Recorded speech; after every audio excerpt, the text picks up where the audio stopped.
Hi guys, welcome to this session on Microsoft Word. In this module I want to have a look at indents, how you create indents, how you can adjust indents. So first of all I have a document on the screen as you can see, and I'm going to click into the first paragraph and show you how to do a simple left indent. Now in the paragraph group you have increase and decrease indent at the top there. If I click increase, this paragraph moves across 1.27 centimeters, which is the default, and you can see the paragraph left aligned paragraph marker sitting on the ruler. If you don't have your ruler active, you need to go view ruler, tick it on, then you can see the indent markers there. Now if I move my mouse up a little bit, you can see the hanging indent marker, which I'll show you in a second, and then a bit further the first line indent marker. So the rectangle at the bottom moves the whole indent. So even though I click the button, I could manually do that. So I'll put that back to the left margin. I can actually pick that rectangle and move it into whatever position I want. Or as you saw, I can click the button. But when you click the button, it does 1.27, 1.27, 1.27, and then back the same amount. On the right hand side of the ruler you can see the right indent marker sitting there, so you can bring this paragraph in. It's only acting on the first paragraph because that is what I'm clicked into. If you wanted it to be for more than one paragraph, you would have to highlight the paragraphs you want it to apply to, and then whatever you do will apply to the selected paragraphs.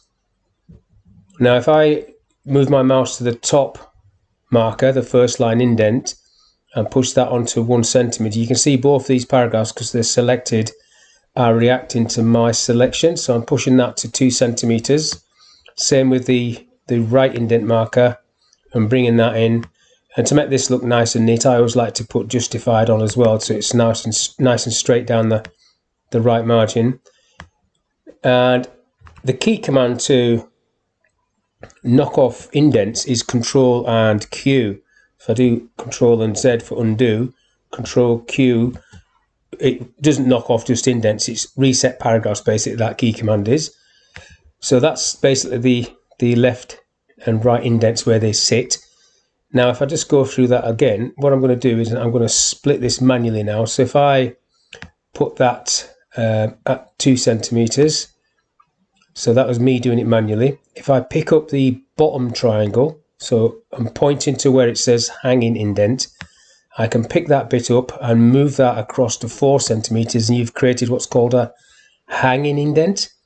Now the chances of you creating that manually or yourself is pretty small, but where that comes in is when you're using numbered lists, which I'll show you in a second. Now if I want to put these back together, it's no good picking up on the rectangle, because that just moves them both. It moves them both whether they're together or staggered like this. So if I want to put those back together, I need to sit on one of these. So I'm sitting on the hanging marker and then push it back to the other one. Now I'm just going to pull all this back to the margin for a second. Quite often you see things like this where the first line might sit in the margin. Now it wouldn't be in this sort of example here, it would probably be if you've got a numbered list on. So I'm just going to push this back together and show you what I mean. So when you click on 1, 2, 3, this list there, it automatically does an indent, and it's got a hanging indent. So there's a body of the paragraph hanging off the first line. Now the first line could be in the margin for numbers. So if I pick up the left indent marker again, push that to the margin, and then you see that the first line, which in this case is a number, is sitting in the margin. And again, you can adjust that manually if you want it to be further across or more of a gap. But basically that's the stagger that you have created by having a numbered list on. If I just take that off, now the whole indent's gone into the margin, so then I would pull that across. Now indents can cause lots of stress to people when they've got documents that have been sent to them via email and they haven't done the indents and they don't actually know what's causing problems. What you need to do is just basically double click on the margin, have a look where the indents are, highlight the document,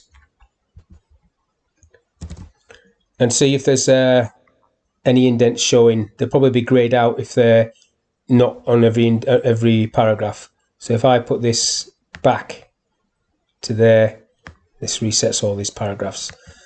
So it's absolutely essential, as far as I'm concerned, that you activate the ruler, because you can't see indents, you can't see tabs, and you'll be sort of trying to fix things blind. And the last thing you want to be doing is spacebar, trying to spacebar things across, because all you're doing there is putting almost like full stops everywhere. You can't see them without show hide on, but that is the problem. I'll just take that off for a minute and get rid of that. So that is doing the indent from the ruler. The key command to put a left indent on is Control and M. Every time I do Control and M, it's moving across 1.27 centimeters. And if I do Control Shift and M, it will move back. Now, I don't usually teach people that in my classes because it's very close to Control N, which is, I'm sure you know, new, which then does that and causes a bit of stress because people think they've lost all their stuff. But Control M, mic, is the key command for increase indent. Now, to put these on, if I double click in the margin, that's a paragraph. 3 clicks in the margin is a whole document. I can now go into paragraph. There's a paragraph group and there's format paragraph, as it's used to be called, because what you've got here is left and right indent options. And if I wanted every paragraph to be first line, I could go like that and OK, and they're all first line. Now, if I undo that, because I've got them all selected, I can manually do that, as I've shown you already, but it's quite difficult to get 1.27. That's why you would go into the, it's all right if you're doing single centimeters or halves, but 1.27, is that 1.27? Let's have a look. Sod's law, I'll get it. No, 1.25. You're not far off, but you're not going to get 1.27 unless you select it from here or type it yourself. And even once, now I've done that, I'm going to have to type it, and then that will be 1.27. That's a very specific measurement. It's dependent what sort of documents you have to lay out. Sometimes the margins, the indents are very specific, and you have to set them for the document. I'm just going to do Control Q to reset everything. So the ways that you can do an indent, as you can see, is use the ruler. Using the ruler, left indent, right indent, split them, first line indent, or do a hanging indent. If it's a numbered list, that's probably going to be done automatically for you. By the way, the key command for hanging indent is Control and T, and Control Shift T will bring it back. But the chances of you doing that, like I've already said, is pretty minimal, because it's going to be appearing for you on a numbered list. Now, that was that one. And then the other way of doing it would be to click these two buttons: increase, increase, increase, decrease, decrease, decrease. And then the last way of doing it is in the paragraph format box or dialog box, and you've got left indent, right indent, and then first line or hanging from this option there. Whichever one you pick, first line or hanging, it does default to that at 1.27 centimeters, which for older people is ½ an inch, or for the US is ½ an inch. Okay, so I'll just cancel that, I'm not going to do that.